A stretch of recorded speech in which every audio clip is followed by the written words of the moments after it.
Do generic or aftermarket warranties even work? Okay, what do they pay for? How long is the process?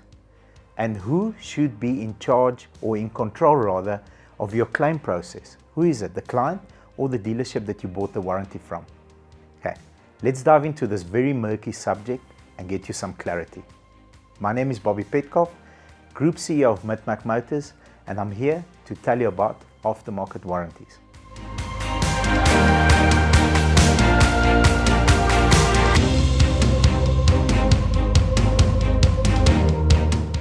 There are 4 questions that you need to ask the dealership that is offering you the warranty before you decide to take a warranty with them. These 4 questions will give you insight, a little bit of future telling, whether that warranty will pay, how easy the process will be, and the dealership, are they going to stand next to you and hold your hand throughout this difficult journey when it comes to claiming. Let's get into the first 2 questions. Before we get into the subject, remember, a warranty is only as good as the dealership that's offering you the warranty. It's very, very important. Let's get into the 4 questions. The first 2 go together. First question, how long, Mr. or Mrs. Dealer, have you been selling this product? So how long has the dealership been selling and endorsing this product? Second question, how many of these policies do you actually sell a month? Why are these important? You need to view a warranty as a swimming pool. A warranty fund is basically a swimming pool. The longer the dealership has been selling that warranty, the longer the hose pipe has been filling that pool. The more warranties they sell per month is the rapidness of the swimming pool getting full. So think of the pool as a fund. The more money that's in the fund, the fuller the pool is. When it comes to claim time, the fuller the swimming pool, the bigger the fund, the easier it is to pay out your claims. So remember, how long have you been selling the product, and how many of these products do you sell per month? So for an example, if a dealership has only had the relationship for 4 months with a specific warranty company, that bond is not strong yet. There's no leverage. I'll talk about leverage a little bit later, but you need to remember, the longer and the more warranties that are sold by that dealer, the more leverage that the dealer has over the warranty companies to pay out claims. Just a masterclass tip here. Make sure when you get offered the policy, you get offered the best value for money. What does that mean? Sometimes a dealership offers you a 1-year policy because they make more commission. Yes, a dealer makes commission on a warranty product.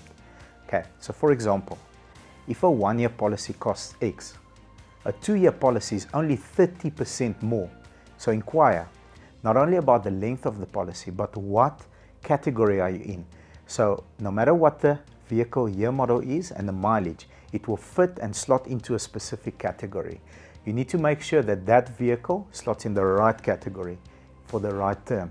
If it's 30% more to buy a 2-year mechanical warranty, rather do the investment. It's worth your while. So the other important factor of selecting the correct category is, for example, you drive a BMW and it's 35,000 Rand to repair the gearbox. Ask the dealer these questions. Make sure that the category that that dealership has selected for you is sufficient to cover that gearbox. Like I said, dealers make commission on these warranties, so make sure that they look after your interest, not their pocket. Third question, ask the salesperson or the manager of that dealership who handles the claims when it's time to claim. Now most dealers will say you have to have a call center, you have to phone them, and they're going to come out and inspect the vehicle, make sure that it's not abused, and all these other type of stories. Tell them that's fine. Can I put a challenge forward to you? Ask them if the dealer principal of the company can be personally involved in your claim. Why? The dealer principal of a company has got a lot of weight and say when it comes to these claims. If the dealer principal of the company is not willing to assist you and help you within your claim process, then you've got a glimpse into the future of how it will look like when it's time to claim. So if they are, 100%, very good sign. Ask them to put it on some kind of a letterhead and then keep it with you nice and safe. So if the dealer principal is willing to walk next to you, hold your hand throughout the whole process of the claims. That means you landed up at a good dealership. It's great news. Fourth question, ask the dealership, remember this word, how do you feel about ex gratia claims? Okay, nobody talks about ex gratia claims in the motor industry because it's something that's frowned upon if leaked. Ex gratia claims are very simple. When a dealership sells a bunch of warranties to the market and those warranties lapse, meaning they run the 12 or 24 months, if the claim levels were not very high, whatever money is left gets paid back to the dealership. Okay, now when you do an ex gratia claim, you tap into that fund. So that means if the 35,000 Rand gearbox, for example, is 45,000 Rand, normally the dealership will say, that, sir or ma'am, is your 10,000 Rand contribution towards the repair of your vehicle.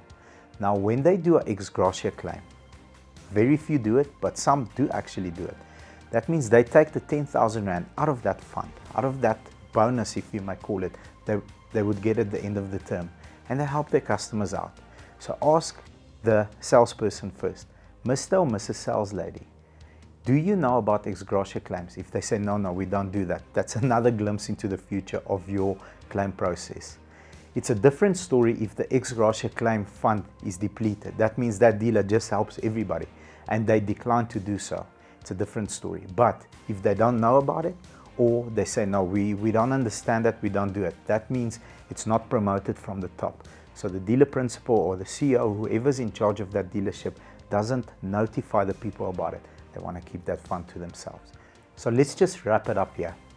If the dealership has been selling that policy for a very long time, they sell many policies a month, they've got no problem walking you throughout the claims process with the dealer principal involved, having that big leverage from his side to say, hey, you need to pay out these claims. We give you lots of business. We give you millions a month in a year. You have to pay out these claims. If the dealer is not scared of ex gratia claims and taking money out of the fund and putting it towards the repair of your car, then you should definitely consider a warranty from that dealership. They are definitely worthwhile.